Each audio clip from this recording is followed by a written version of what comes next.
Well, good afternoon, everyone. It should be about noon here in Eastern Time.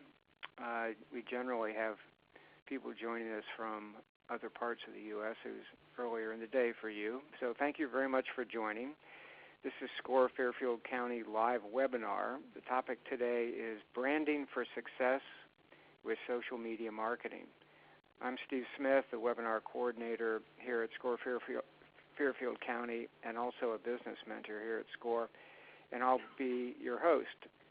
Today's presenter is Kelly Hadous, and I'll tell you more about Kelly in just a moment. One thing I'll just say right now is Kelly has been a speaker on the webinar program before. I believe it was last February. So let me first give my obligatory short message on SCORE itself. SCORE is a part of the U.S. Government Small Business Administration.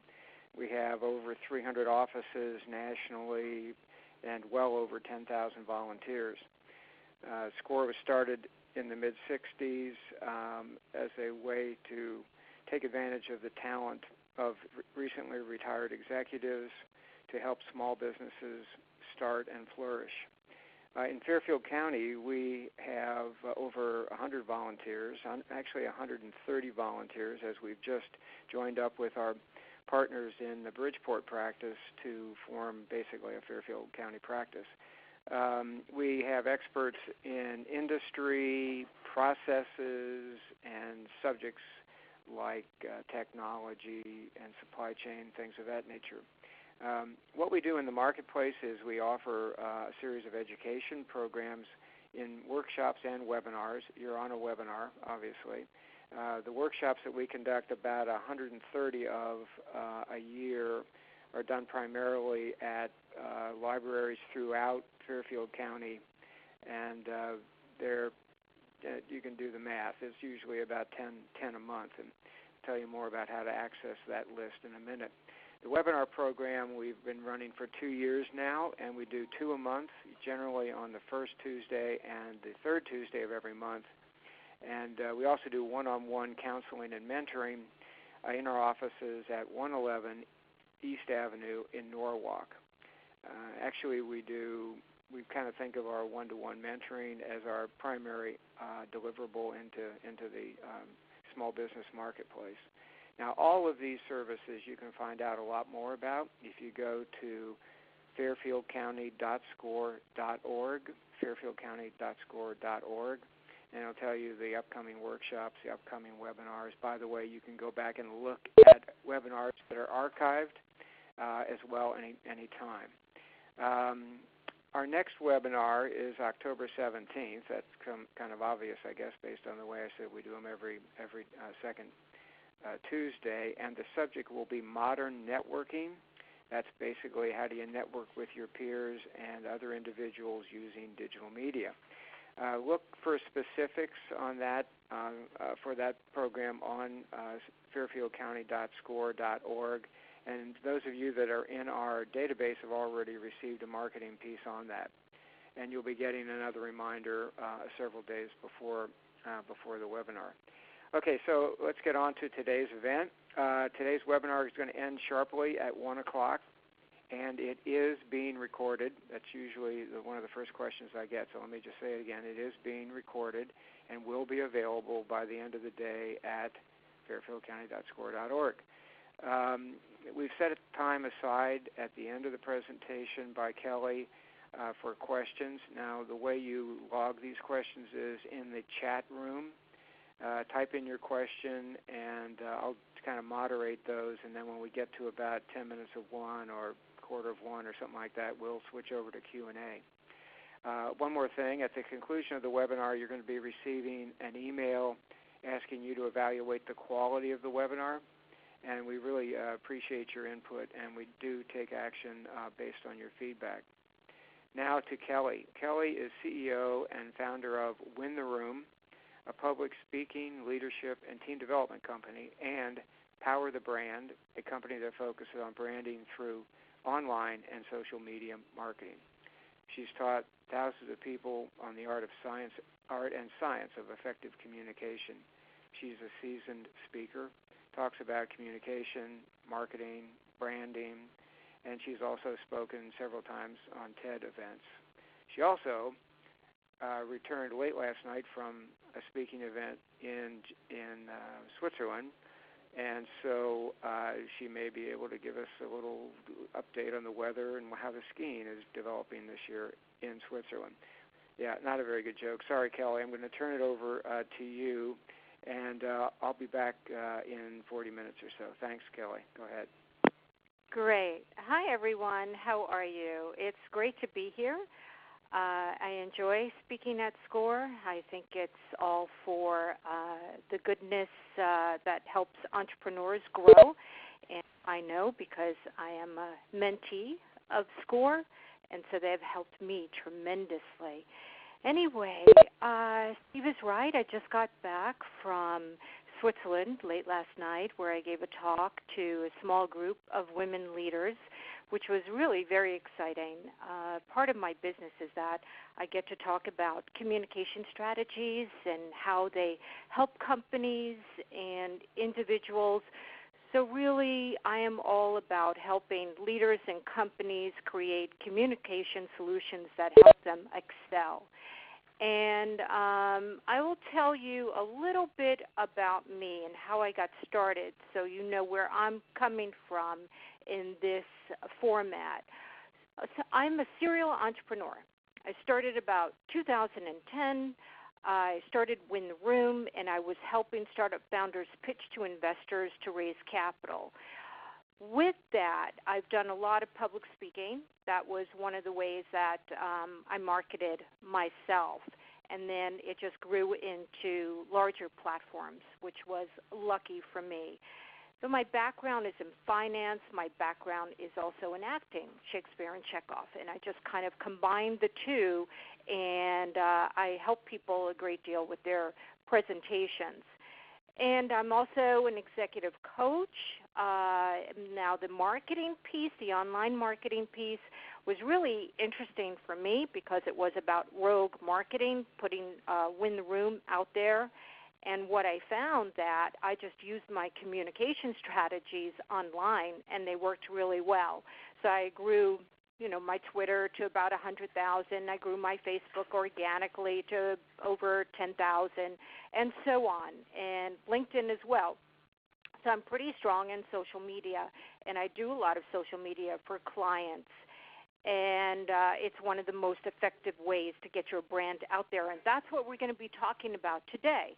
So let me jump over to the objectives of this workshop. Now, we only have a short time together, and I'll try and cover as much information for you as possible. But the idea behind today is about how do we feel more confident speaking to our online audience? How do we create that two-way conversation? That's so important. And then what are some of the great delivery techniques that we can use to increase our online presence? And then how do we engage with that audience and win the room? Little plug for my company there, Win the Room. Anyway, it's about how do you emotionally engage your audience, because that's really important. Once the strategy is down, then we really have to think about how do we emotionally get to our audience. So strategy is important. The response, how do you respond to people offering their suggestions or commenting, or do you respond? And using stories. Stories are really great to deliver important data. People don't use enough stories, but people remember, audiences remember situations by using descriptive language, by using images, by using videos. And then how to be a thought leader, how to be a subject matter expert. And I don't mean how, but finding your expertise in your subject matter and finding your niche, and that's what you go ahead and deliver on. And then what is your unique value proposition? What is it that your brand brings to the table that's unique? Because there's a lot of noise out there, and we want to stand out as much as possible. So that's just a brief overview of some of the things that we will be covering. And so the next slide, the world in which we live has changed, and I'm sure everyone can agree upon that. Media has changed considerably. If you've ever seen Mad Men, you know what I mean. There they had old-fashioned kind of advertising. It was more newspaper-driven, more magazine-driven, more TV-driven with formal type of ads and people sitting in corporate offices who were in charge of putting out the marketing material. Now the table has turned, and now we are the marketers. If you're an entrepreneur, or even if you're working in a large corporation, you might be responsible for putting your company's message out there. But what happens is that people, I think, get a little confused about how to market well with social media, and there are certain strategies, and I think that it's important to know them so you don't get sort of lost in the sea of competition out there.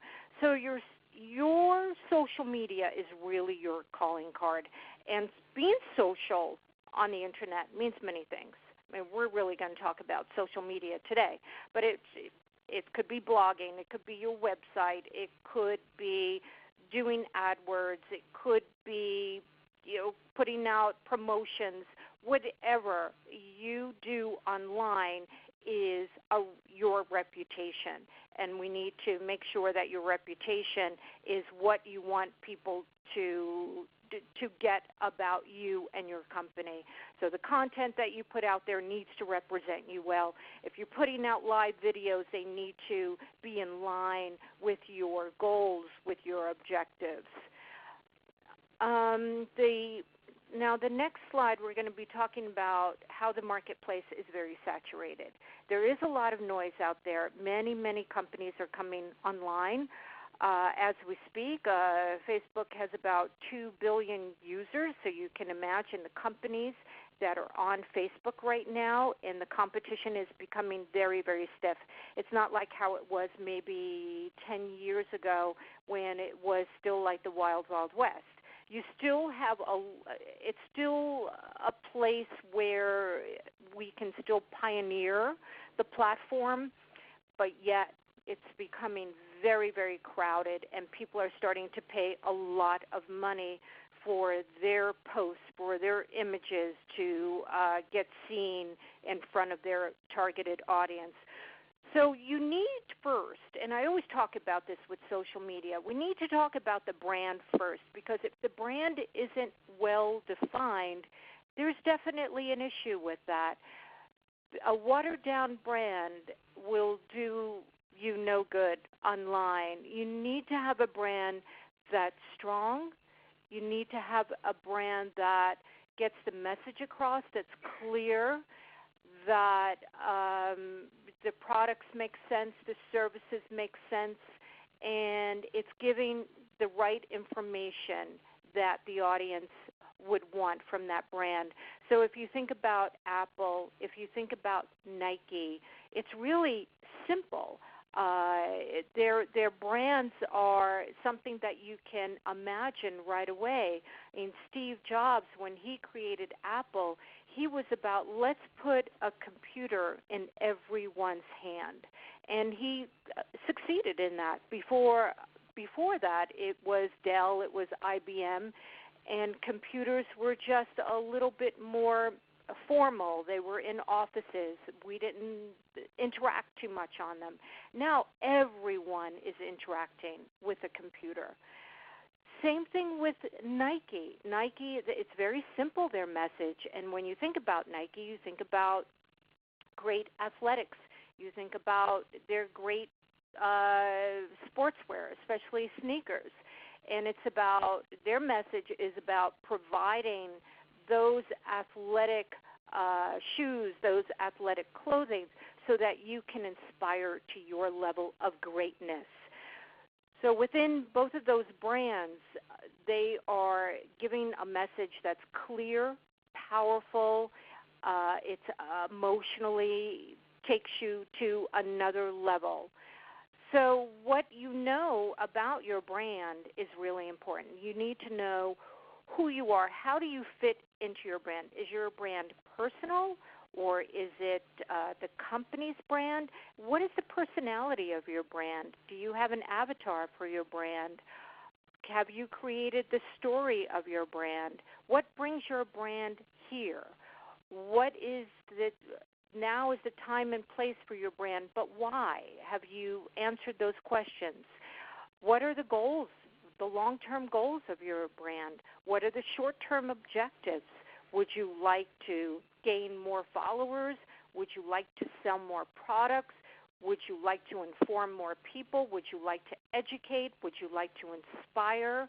You know, these are the things that you need to ask yourself, and you need to be really clear, because that will affect your content, how you put your content out there. And then how does your brand speak? What is the voice of your brand? Is it casual?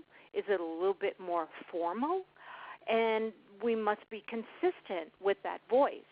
So we can't change it up, because what we want our audience to stay connected with us, to trust us, to know that we're going to be delivering consistent material. And finding that brand's voice is very important. So what action steps will you take for your brand? How will you get your brand out there? Will you use social media? Social media is a great platform for any brand, but I can tell you that you really need to get clear on the messaging of your brand. Do you know your mission statement? Do you have a tagline? These kind of things are very important. And when you look at FedEx, their tagline is great. And it started, I'm not sure exactly when FedEx started, but the tagline, when it has to absolutely positively get there overnight, that's amazing, that tagline, because it strikes up a visual image, and it has a sense of urgency, and it gets the point across. So we don't have to think too much about the brand. And when you look at the really powerful brands, they do have amazing mission statements. They do have amazing taglines. So there are many, many platforms out there. You have Facebook, Twitter, Instagram, LinkedIn, Google+, Pinterest, Snapchat, Quora. Facebook, to me, is like everyone is on it. It's like the neighborhood. As I mentioned before, I think there's about 2 billion people on it. Twitter is a great influencing, microblogging, news type of platform. There's a lot of journalists on it, because the 140, they only give you 140 characters, and you have to be really good with copywriting to have an enticing message. Instagram is very visual. LinkedIn is for business. Very, very powerful. I wouldn't put anything personal on LinkedIn. Google Plus is powerful for SEO. Google Plus is owned by Google, so of course Google will give it more love, and it's worth it as a brand to be on Google Plus and just post there every once in a while. Pinterest is another powerful platform, another image-heavy platform. Snapchat. You're not going to find your mom on Snapchat, but you will find tons of millennials there. And Quora, which is one of my favorites, and probably not a lot of people are familiar with it, but it's a platform that people can do more long-form blogging, more long-form kind of answers to questions. And it's a place where you can be part of a community, and connect with influencers. So social media is about connection. Your words are very important. Visual words can paint a story beautifully using metaphors. Visual language is great, and if you can really get behind it and try and think about how you can use language to move an audience, it's very powerful. You can understand the culture, the tribe that you're trying to connect with more through social media. You can influence them, but you should never do a hard sell. I always say give, then ask. So provide lots of value. You want to be able to share a lot and give meaning, give lots of meaning. And again, give, then ask. It's so important. And be consistent and be available. And what I mean by being consistent is if you're going to post every day, then post every day, because people will come to rely on that and they'll trust you for that. So the strategies are really important. I use a lot of strategies in my work. And one of the things before we get into how to post on some of these platforms is really to determine who's your target audience. Find out where they are. Find out the demographics. Look for them online.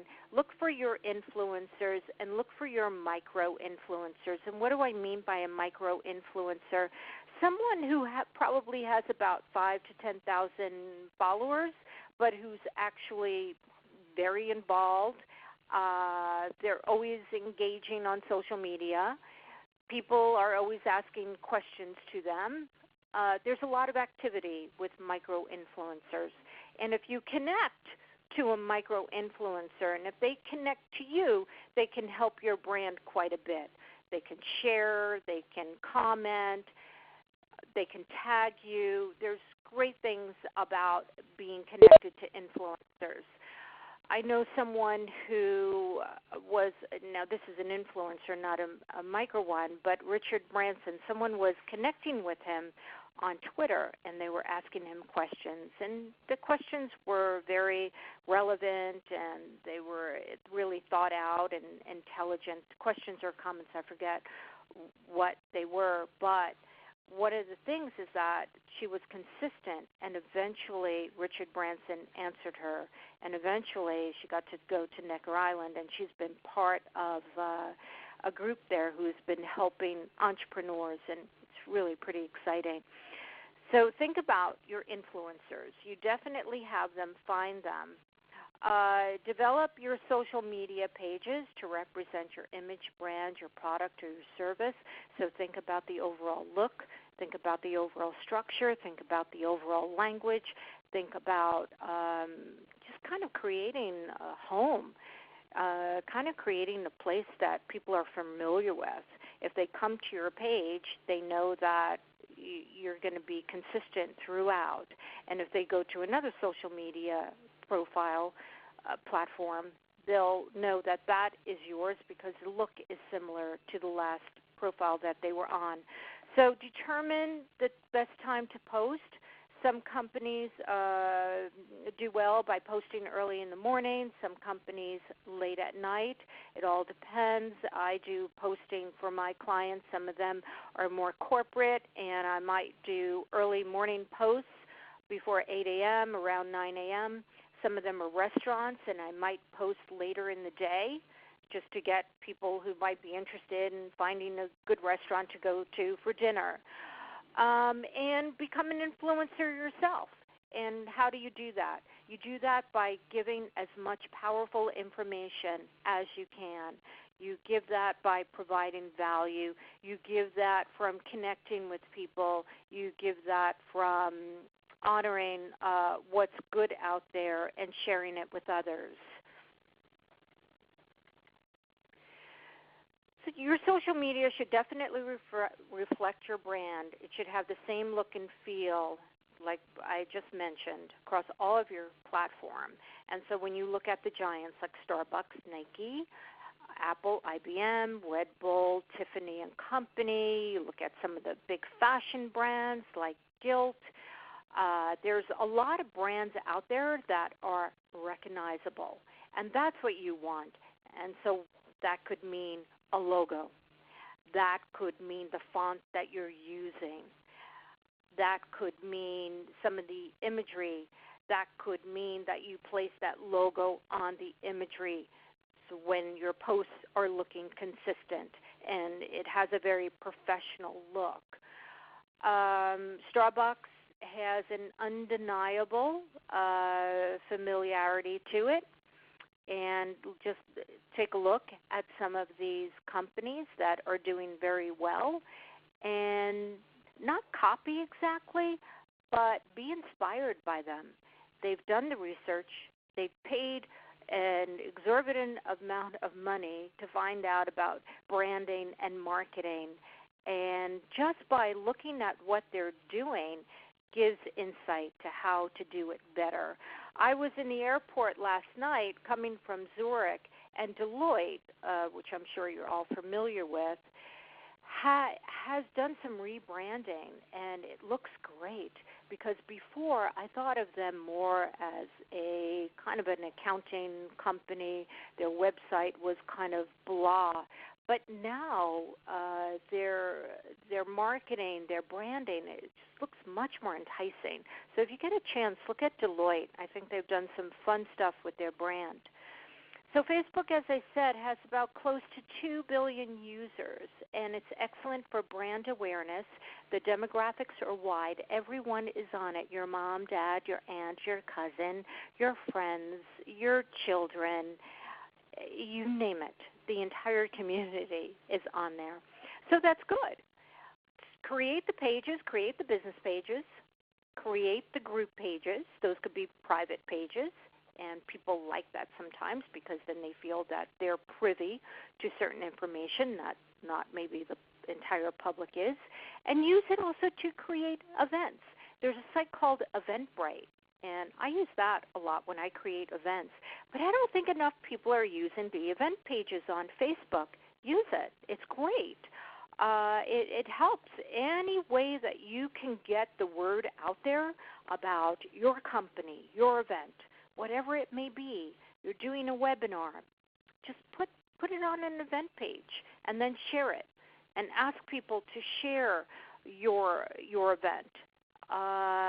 Also, Facebook Messenger is becoming very powerful as a tool to use. Now, I would be a little bit careful because you don't want to spam people on Messenger, so I would try to make it as personalized as possible. So if you are putting something out there, if you are putting a message out there, put it out there in the way that you say, "Hi, Jane. How are you? Hope all is well. I just wanted to share this with you. I think it's very exciting. And here are some of the details. And I hope that you can make it. And I hope that you can check out my site. And, please, I would also love to have your insights and input at any time." So I think there's ways of creating that friendly kind of dialogue so people can buy in. So Facebook has an algorithm, like all social media platforms, like all search engines. Facebook's algorithm is very complex, and if you know it, I think you'll have a little bit time trying to do organic marketing on Facebook. But even their emoticons, so you see when you post something, you see a happy face now, you see the love symbol, you see the sad face, you see the regular like symbol, you see the wow symbol. These all carry weight. And the one that carries the least weight is the traditional like. But if you press on love or if you press on wow, that carries more weight. And if enough people like your post, love your post, it will move you up and more people will likely see the post. And that's how Facebook parses the material so people are not inundated with everyone's post. So it tells Facebook, okay, these are the posts that are important, and these are the posts that should show up more in people's feeds.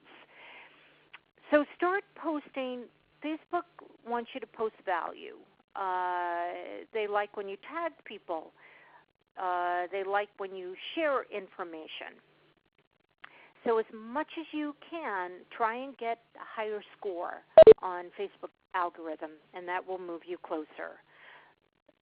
So what is the reach? The reach is interesting because not a lot of people pay attention to it. The reach is on your Facebook business page. So when you post something, only you can see this as the owner of the page. You may have only a couple of likes, but the reach may be 100, 200, 300. It depends. So this is the number of unique people who saw your content. And that's kind of important because it gives you an indication of where are these people coming from. You can look at the metrics and you can see it.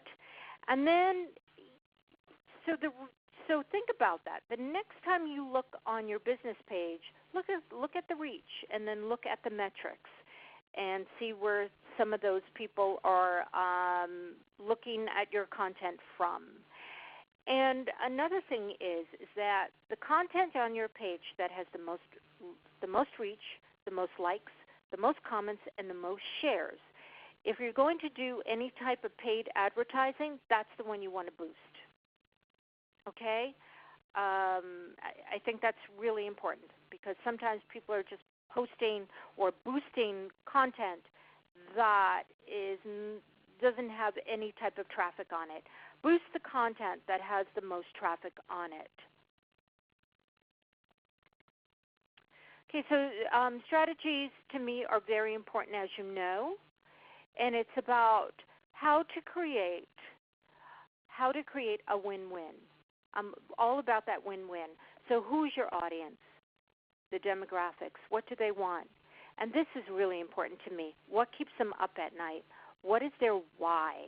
And how can you be the solution to their problem? That is so important because within that is your unique value. And then the content must be really strong, and it must have a logical format. People have to get it or they'll tune out. And then engage your audience emotionally. So I think it's very important that you do this because this will bring you the most win when you do an organic campaign. And there's something called logos, ethos, and pathos, which goes back to Aristotle. And it was relevant then, and it's certainly relevant today. And it's about the logos, the logic. How logical is your content? The ethos. You are who you say you are. That's your credibility. And the pathos. How are you reaching people emotionally? So these three things are very, very important. And what I'm talking about today here is not paid advertising, guys. I am talking about organic marketing. I'm talking about reaching your audience organically. And the way to gain a bigger following is by doing what I've been talking about, producing really quality content, giving value, understanding your audience needs, and just giving a ton of value and making sure that it's logical, that you're following a logical format. And with that, it will take a little while. There's a little bit of work involved, but you'll start to gain traction. And from that traction, they will also be your metrics, and you'll be able to see and gauge what you need to do less of, what you need to do more of. So now let's talk about emotions before we go into some of the platforms. Emotions are super powerful in social media. I can't say that enough. Even if you're not doing a live, even if you're not doing videos, you can produce emotions in what you write. Think of using metaphors. think of using visual language. Think of using language that inspires the imagination. We want to engage people's imagination. So, for example, if we look at Red Bull, and if we look at some of their campaigns, it's all about emotion. It's all about the experience. They use imagery. They use visual language that brings up emotions about action, about sports, about desire, about winning.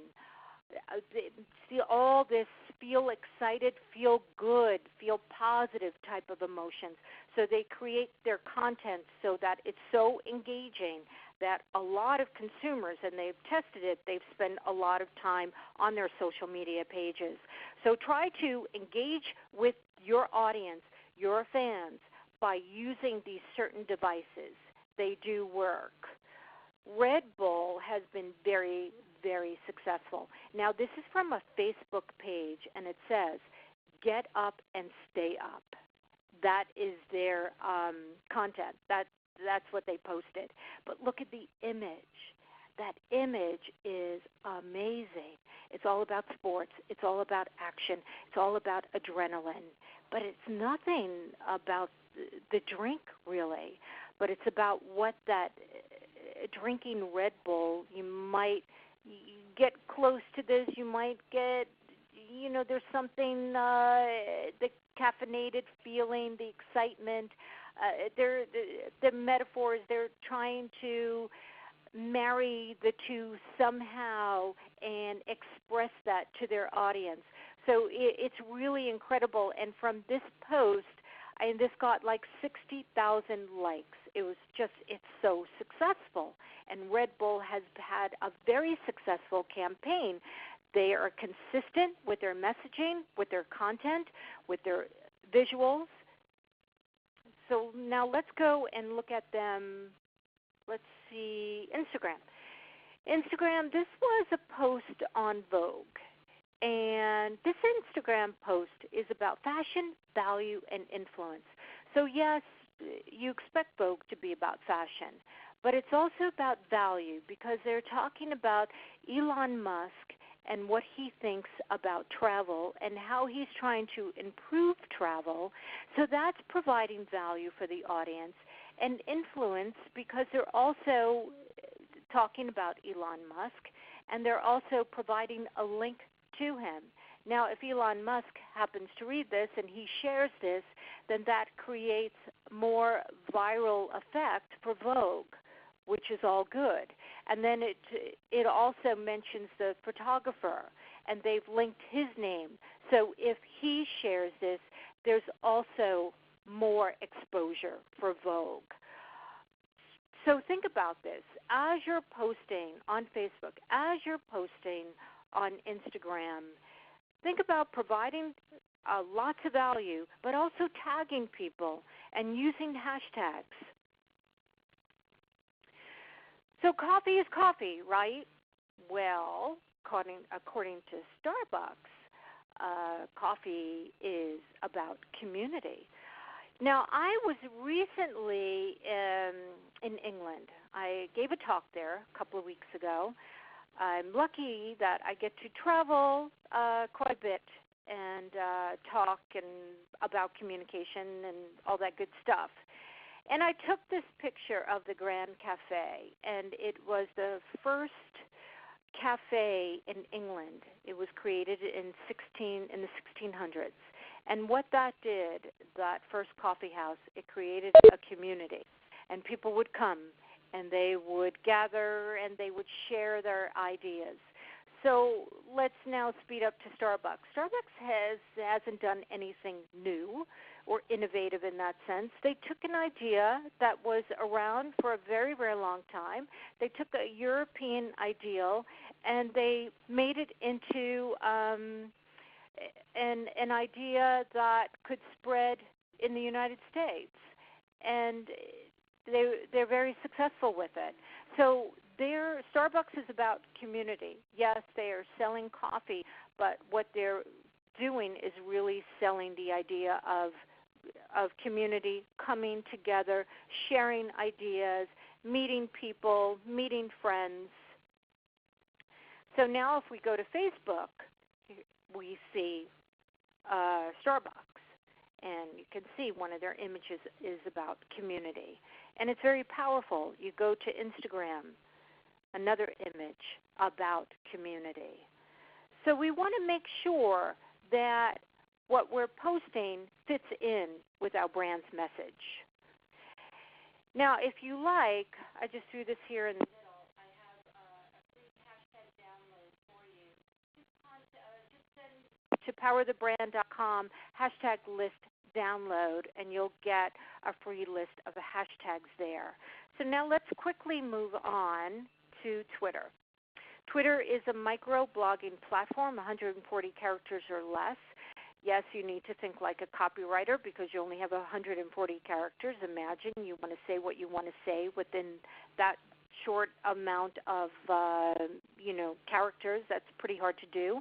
You can use images to inspire. You can use videos. You can use URL shorteners. Like, you lost my voice. Can you guys hear me? I'm so sorry. Hi. No sound. Oh, boy. Okay. Hello, can you hear me?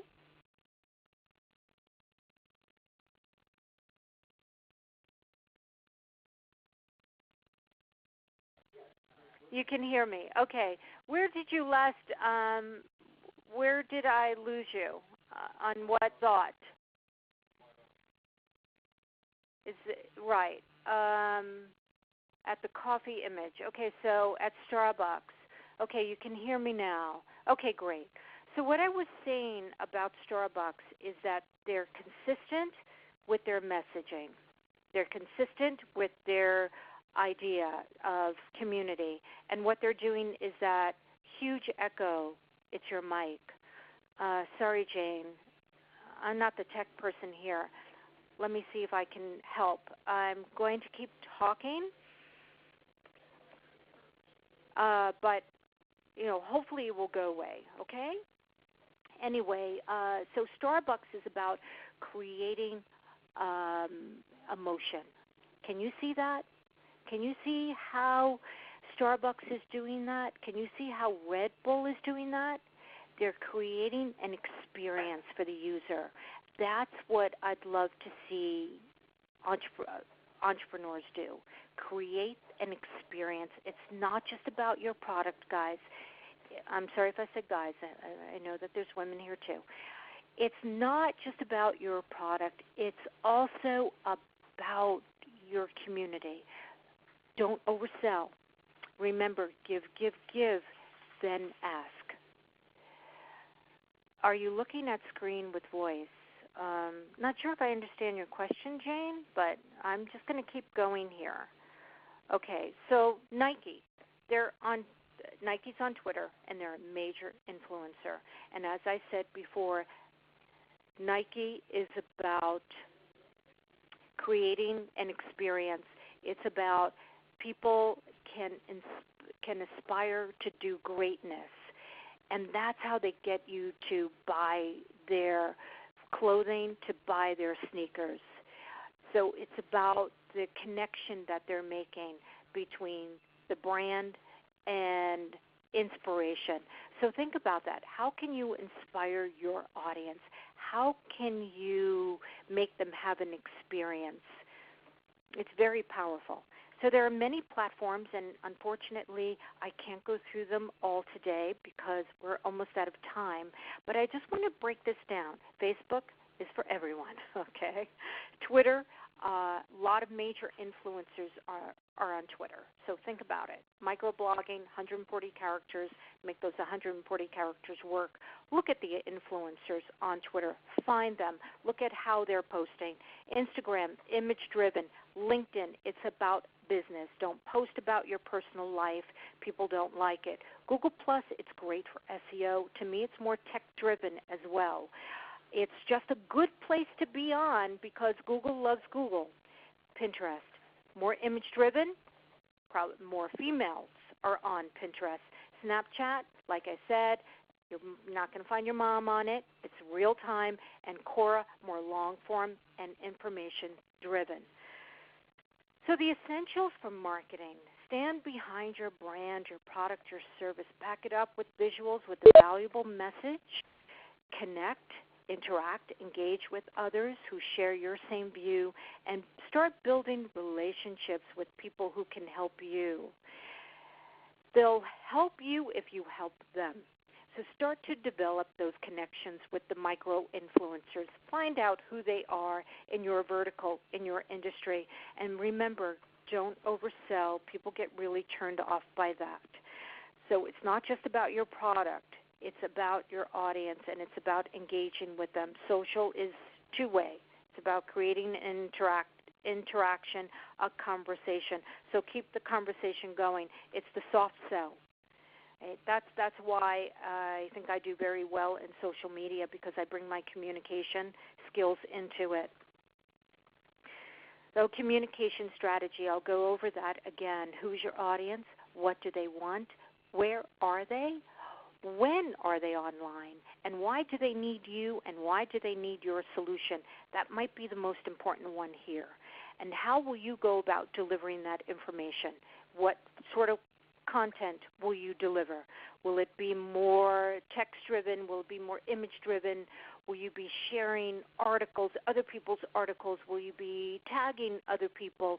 Think about how you will be delivering that information. Maybe it's more educational.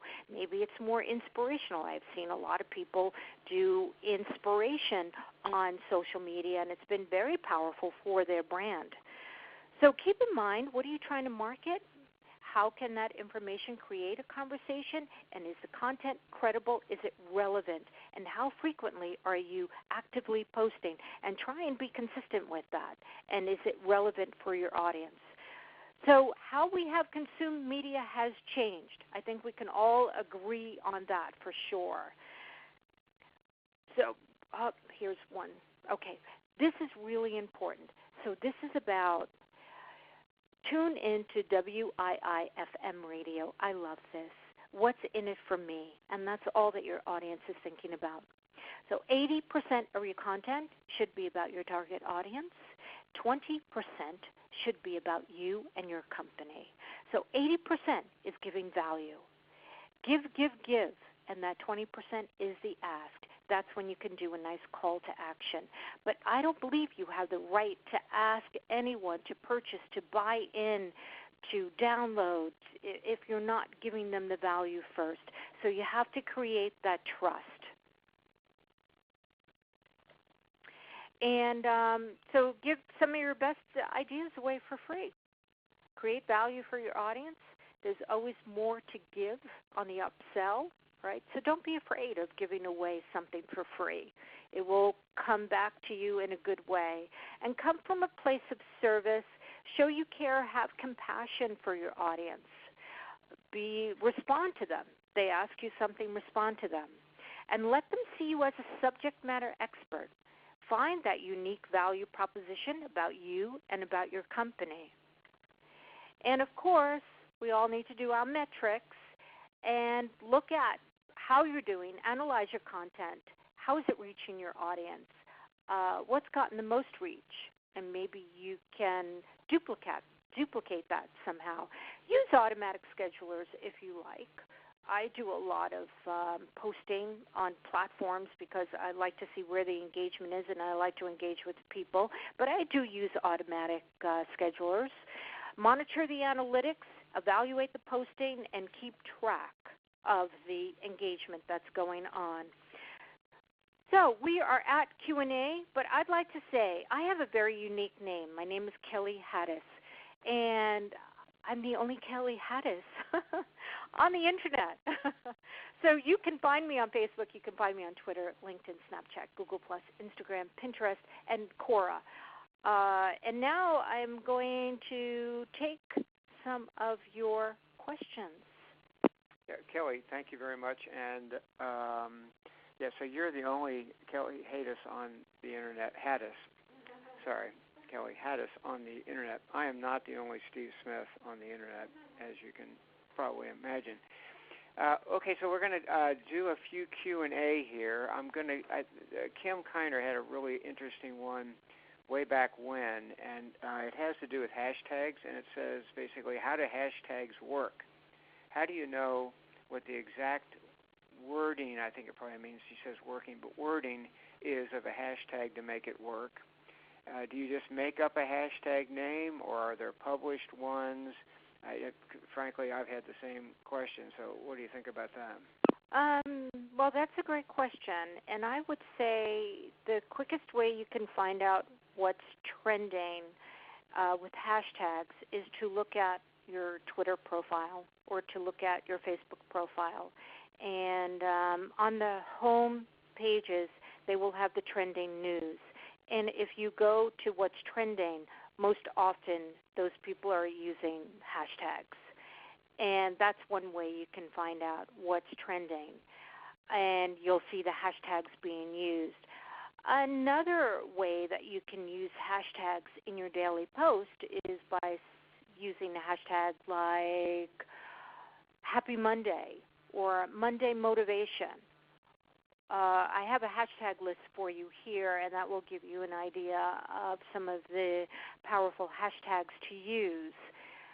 But I would say just look at some of the micro-influencers, look at some of the influencers, and see how they're using hashtags. Hashtags are very important because they act as a search engine in a way. So if I were to put in the hashtag business, for example, and I put that in Twitter, then all the tweets that people use the hashtag Twitter would come up. And why is that valuable? Because if I want someone to see my tweet, if I want them to see my content, I have more of a chance of them viewing my material because I use that relevant hashtag. Look at Nike. Nike uses hashtags, and they have a couple of ones that they use. I have a company called Win the Room, and I use the hashtag Win the Room. So find out a hashtag that works for you and use it. But definitely use those trending hashtags because it just provides a way that people can discover you if you use them. Does that make sense? I think it makes sense to me. And I was just wondering, of course that doesn't mean much, but there's Peter Luckin has a question that's kind of a corollary. He said, please explain hashtags and shorteners and maybe the difference between the two. I'm not sure what a shortener is. Between a hashtag and a URL shortener, right? So the reason why I think the URL shorteners came about, and all this means is, okay, let's look at the screen, powerofthebrand.com/hashtag-list-download. That's a huge URL. Imagine the www dot is before the power of the brand. Okay, so if you put that into a Google search, something will come up. But the reason why there's shorteners is because Twitter is only 120 characters.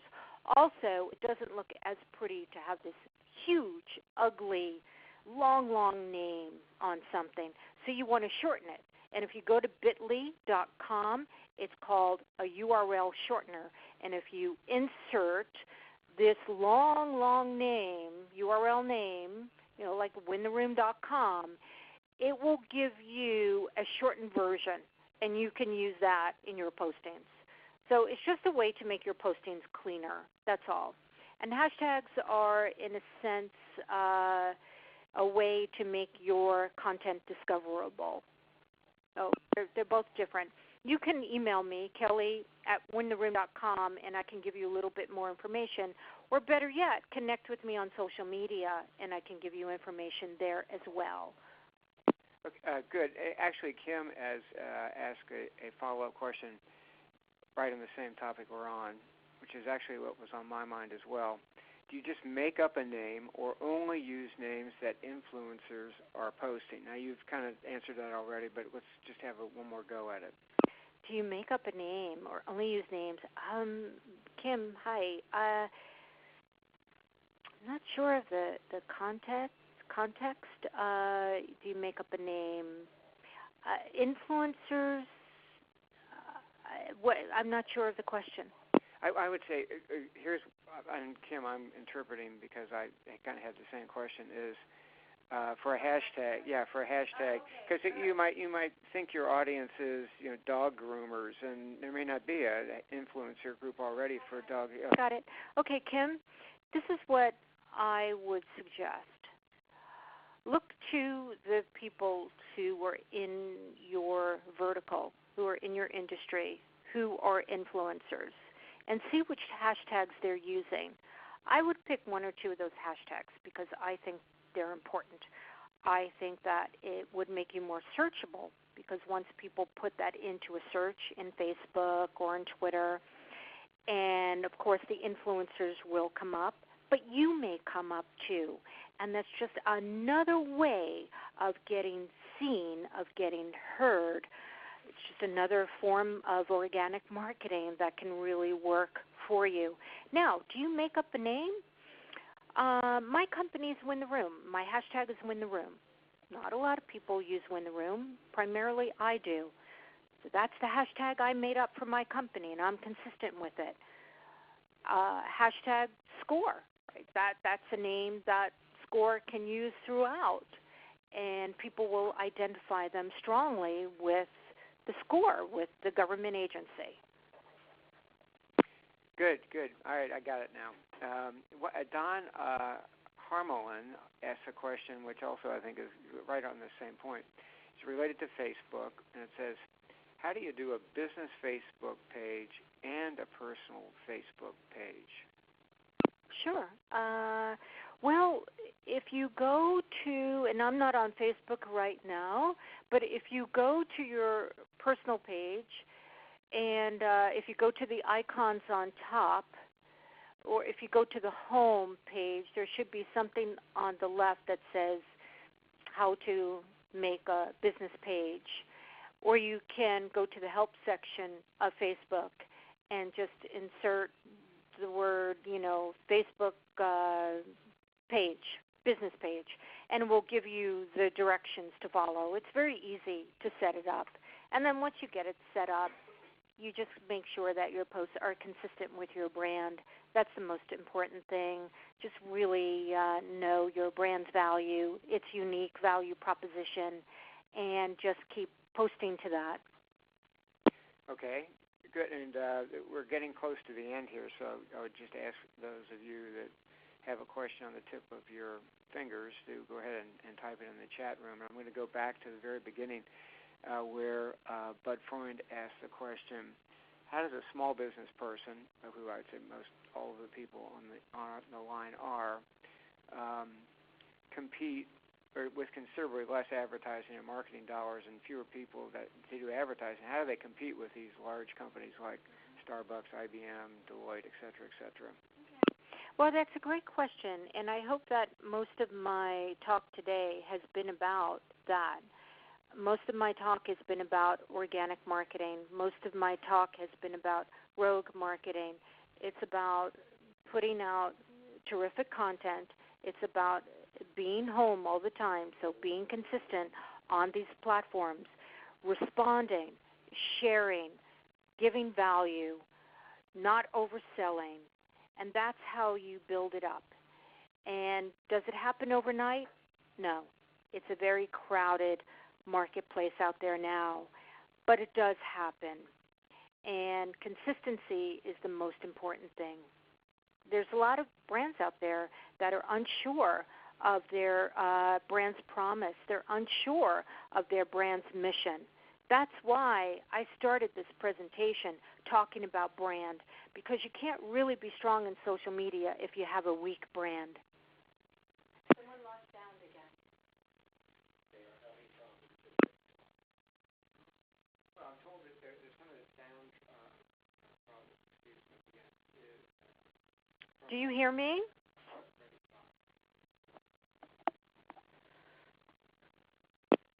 I think they're.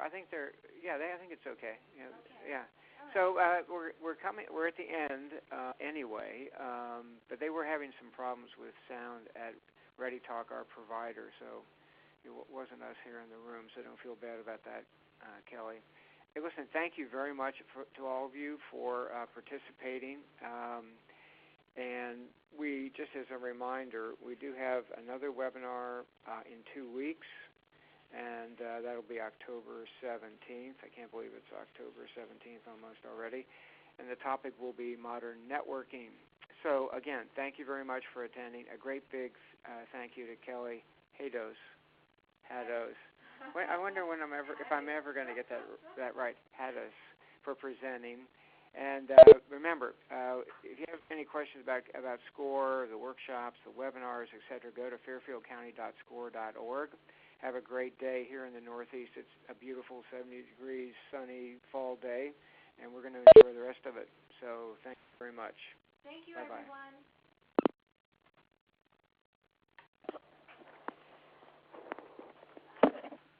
That was good, though. You did good. Thank you. But it's so frustrating about the sound, because I'm hoping like that.